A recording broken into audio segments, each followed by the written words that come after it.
Hi, everybody. Welcome to The Right Side with Doug Billings. Thank you for watching and listening. If you're listening, you're on one of America's podcast platforms.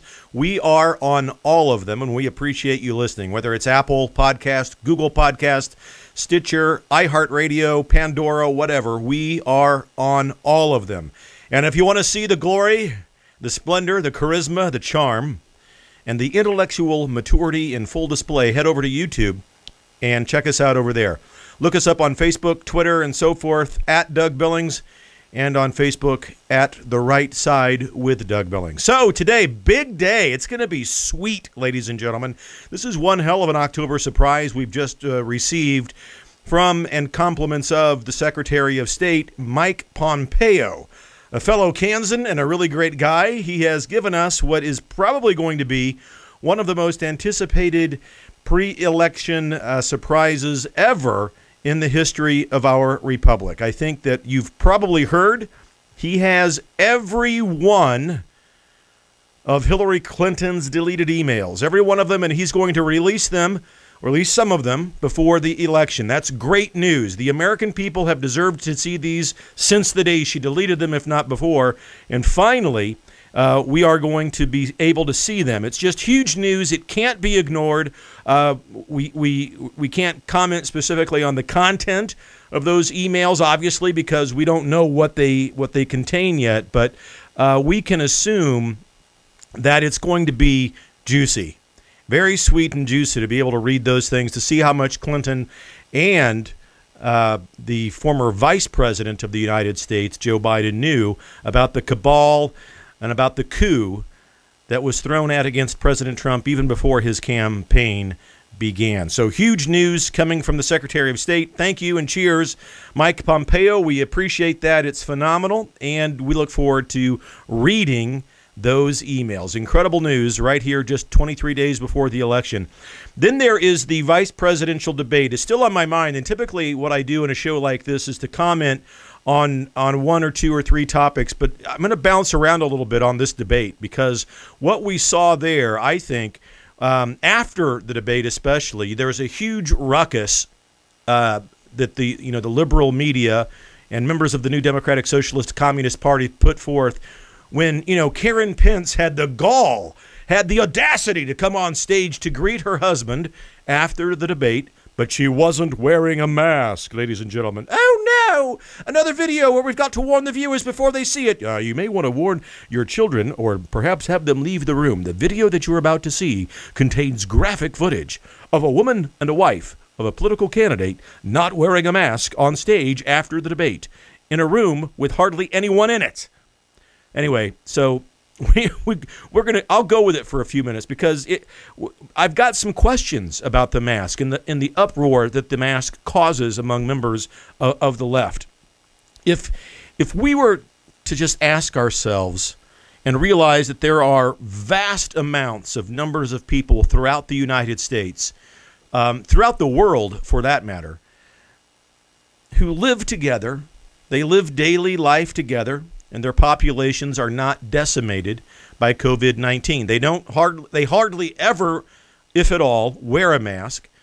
They live in communities together, and yet their communities remain intact and hardly decimated at all. Now, the context of which this group lives is not pleasant, and we wish them well. We want to take care of this group of people. But I'm talking about the homeless population in America.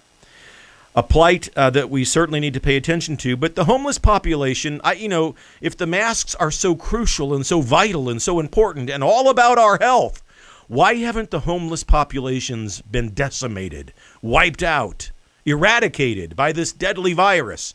The zombie apocalypse virus, that the only way that we know we have it is to be tested for it. The answer is, of course, ladies and gentlemen, that the masks have never been about your health. They've never been about your health. And we need to begin to say it out loud and often. COVID-19 is not the deadly automatic death sentence, nor it's not the zombie apocalypse that the media and the left-wing New Democratic Socialist Communist Party would have you believe. It is not at all. The masks are simply this, and let me be clear on this. The masks are are not a sign of health. They are a capitulation to the mob. They're political signaling, and they're a sign of animus towards President Trump. Now, animus means hate or disregard if you're from Raytown, Missouri. The masks are not about your health. They've never been. The vice presidential debates, let me tell you something about that. There was only one candidate on that stage who is running for vice president of the United States, and his name is Mike Pence. Kamala Superspreader Harris is running for president of the United States. Then, she's the golden calf of the new Democratic Socialist Party. And it just blows my mind that a Democratic Socialist Communist candidate who couldn't even garner 1% of the vote during the Democratic primary debates is their nominee for the VP. But here's why. Because she is the most liberal of all of the senators, and this includes Crazy Bernie.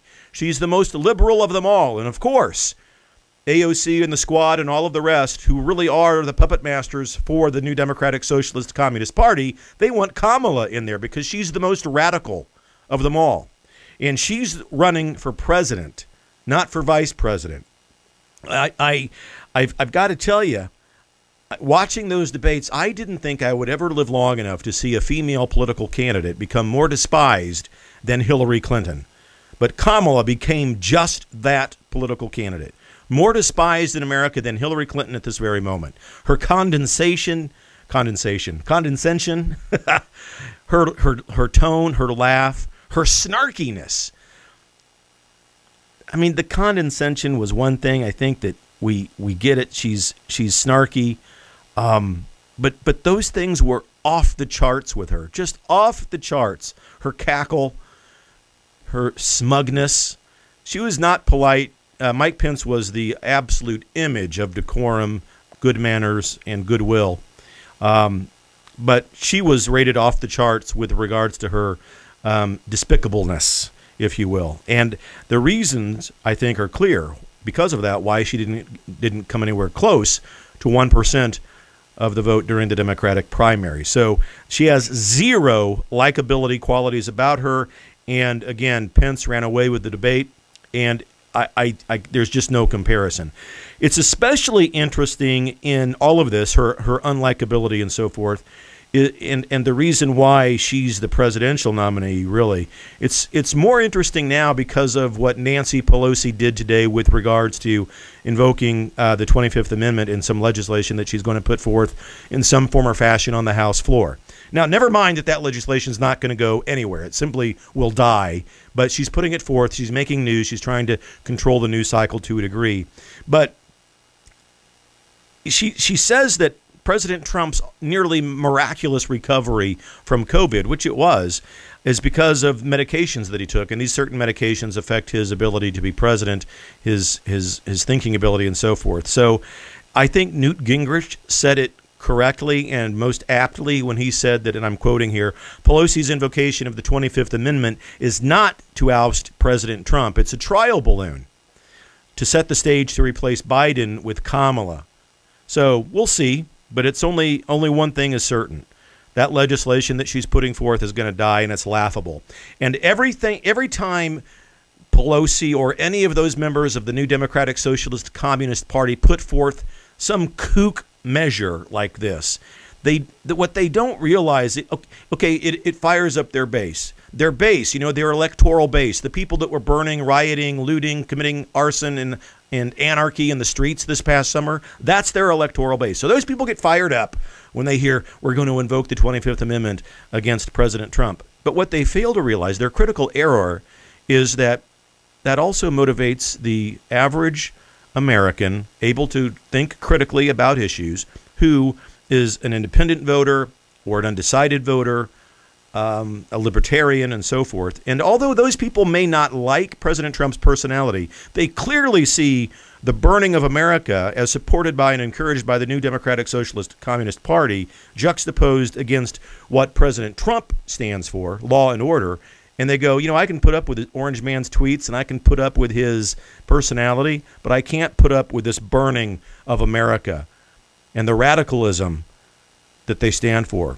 So Nancy Pelosi, when she does things like this, all she does is move the majority of Americans towards Donald Trump. So I encourage her, be as kooky as you want, Nancy. Speak loud and often. And same with you, Chucky Schumer. Speak loud and often. AOC, keep it up, baby. Hey, Sugar Britches, every time you say, let this radicalize you, you move everybody who's common, sensical, and able to think critically about what you really stand for towards President Trump.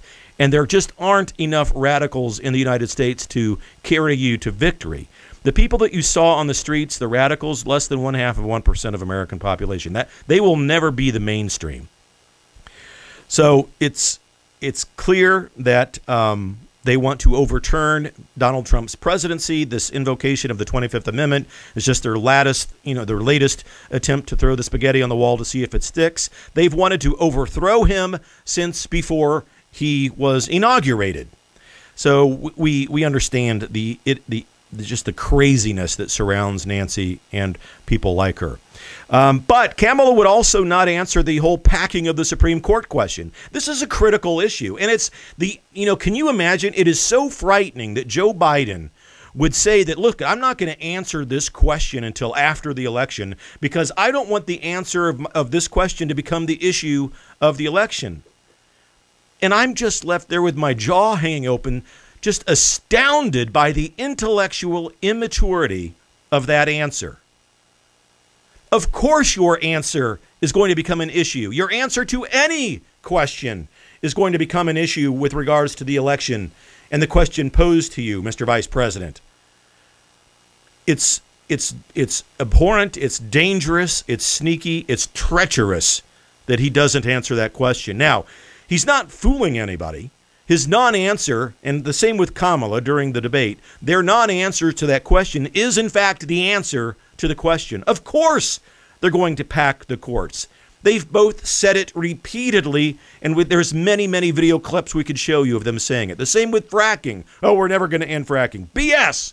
They're going to end it. Do you think that AOC and the radical left puppet masters within that party are not going to force them to end fracking and are going to not demand that they stack the Supreme Court? It's crazy. They've been advocating those things for several years and months, especially during this election cycle. They want to stack the Supreme Court. They want to put term limits on the Supreme Court justices. And they will attack any conservative justice put forth as a nominee, going so far beyond measurable and accepted manners and goodwill to actually try to destroy their judicial careers and their personal life. They are evil, these new Democratic Socialist Communist members of that party. I don't want my answer to become the issue of the election. Ladies and gentlemen, I put it to you. That is the most intellectually immature answer to any question ever given by a political candidate of any party in the history of the United States. The kicker is that the campaign actually thinks Biden is being smart by taking this path. They actually think that's the right thing. Here's the truth. The American people see right through it. We already know the answer, as I said. Of course they're going to stack it. He's going to pack the Supreme Court. He's going to place liberal judges on it that will legislate from the bench, create laws from the bench, instead of interpreting the Constitution as it's written. It's a given. The radical left of the New Democratic Socialist Party won't permit him to not stack the court. But again, I tell you that when his campaign, when they aren't taking into full account, what they're not taking into full account is that his refusal to answer the question is just slimy, and it's insulting to the American people. And again, independent voters, undecided voters, libertarians, and clearly Republicans are so turned off by that it solidifies the Republican red wave and landslide that's coming in November. And some final thoughts about all of that with regards to the New Democratic Socialist Communist Party and their virtues. Their most important virtues are chaos and radicalism. Chaos and radicalism are the virtues that the New Democratic Socialist Party worship. In their view, I really believe that they think that chaos causes people to blame or doubt the current leadership structure in America. Not just the presidency, but the entire structure of our republic. And they want American cities to burn, ladies and gentlemen. We've seen it for the past 6 months. The radical new Democratic Socialist Communist Party's electoral base burns the cities that are run by and managed by that very party. Republican cities are not on fire. They want the chaos to continue because they think that it hurts Trump. Again, a miscalculation. Because what they will realize is that we realize it's the new Democratic Socialist Communist Party's fault. They're the ones encouraging the mob, chaos, rioting, looting, anarchy, and arson. They're the ones that aren't in favor of law enforcement officers who want to defund the police. It's not the Republicans. We're the only things that stand in the way of chaos. They are a real danger to our republic, and they want to do away with it. They want to rebuild it in their own image of radicalism, socialism, Marxism, and communism. You simply can't deny that. And that's why I think that the average American, although they might dislike President Trump's personality to some degree, the majority of Americans are going to reject the philosophies and these virtues of chaos and radicalism set forth by the new Democratic Socialist Communist Party in huge numbers. They are undermining our republic. They want to gut it, disembowel it, and turn it into something completely against what the Founding Fathers put in place. The radical left's embrace of the mob should be enough for you, ladies and gentlemen. Evidence of the obvious is sufficient. They support the mob, they support anarchy, and they want to tear down our republic. And their hate is based in this false narrative, that this lie, that there is systemic racism in America and in law enforcement. That's a fundamental lie, ladies and gentlemen. There is no systematic racism in America nor in our law enforcement communities. The new Democratic Socialist Communist Party simply hates America, and they display it daily with the burning of America and rioting, looting, and the refusal to stand with law enforcement officers. What we saw during the vice presidential debate was a coming out party for the radical left's divorce from America. The new Democratic Socialist Party is no longer an American political party. Let me say it again, loud and clear. The new Democratic Socialist Communist Party is no longer an American political party. They are anti-American. They hate America. They hate what we stand for. And if you can't see that, if to you the evidence of the obvious isn't sufficient enough, I don't know what to do for you. Ladies and gentlemen, we have a pack of blessings on our back in this country. And each of you, as individuals, I promise you, you have a pack of blessings on your back. We remind each other of this almost on every show. We need to take inventory of those blessings. We need to look at this evidence of the obvious and make decisions. We only have 23 days or so before this election. Radicalism, arson, treachery, treason, and coups are the new Democratic Socialist Communist Party's mantras. Law and order, patriotism, love of American exceptionalism, and identity and belief in the fundamental principles of the Founding Fathers and the divine providence of God himself that gave us this great country. The new Democratic Socialist Communist Party don't believe in God. They invoke God when it's convenient, like when they said it was God's will that Trump got COVID, or that COVID-19 is God's gift to us because it can help us defeat Trump. That's sickness. That's not belief in God. That's using God as a prop. But you do have a pack of blessings on your back, ladies and gentlemen. I promise you. Let's all look into that pack of blessings on our backs and take inventory of it every day. And when we pray in the privacy of our homes and our offices and our cars, wherever it may be, on the mountaintop, the hillside, or the beach, let's remember to pray for Donald Trump and his safety, for him and his family, that God continues to guide and protect him, and that God continues to bless the United States of America. Thanks again for watching The Right Side with Doug Billings. Please subscribe to us on all of the major podcast platforms and subscribe to our YouTube channel and our Facebook page at The Right Side with Doug Billings. Look us up on Twitter and say hello. Cheers.